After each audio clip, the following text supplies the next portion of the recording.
এখানে এই খরগোশটি সকালবেলা ঘুম থেকে উঠে এক কাপ চা খাচ্ছিল, তখনই একটা আওয়াজ আসে যেটি শুনে খরগোশটি গর্তের মধ্যে ঢুকে যায়। তারপর একটু পাশ করে তাকালে দেখা যায় একটি লোক আসছে।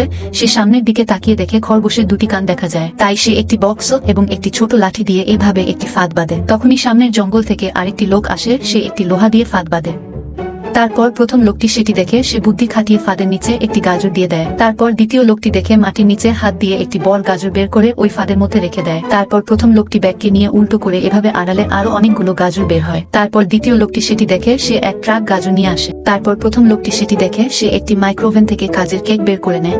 তারপর দ্বিতীয় লোকটি সেটি দেখে সে পকেট থেকে একটি রিমোট বের করে রিমোটের সুইচ টিপ দিলে একটি হেলিকপ্টার করে অনেক বড় একটি গাজর নিয়ে আসে। তারপর গাজরটি উপর থেকে ফেলে দিলে গাজরটি মাটির নিচে ঢুকে যায় আর এভাবে আস্তে আস্তে পড়ে যায়। তারপর প্রথম লোকটি একটি বড় গান বের করে এবং দ্বিতীয় লোকটি দেখে সে আরো বড় মেশিন গান বের করে। তারপরে এরা দুজন এভাবে যুদ্ধ করেছিল।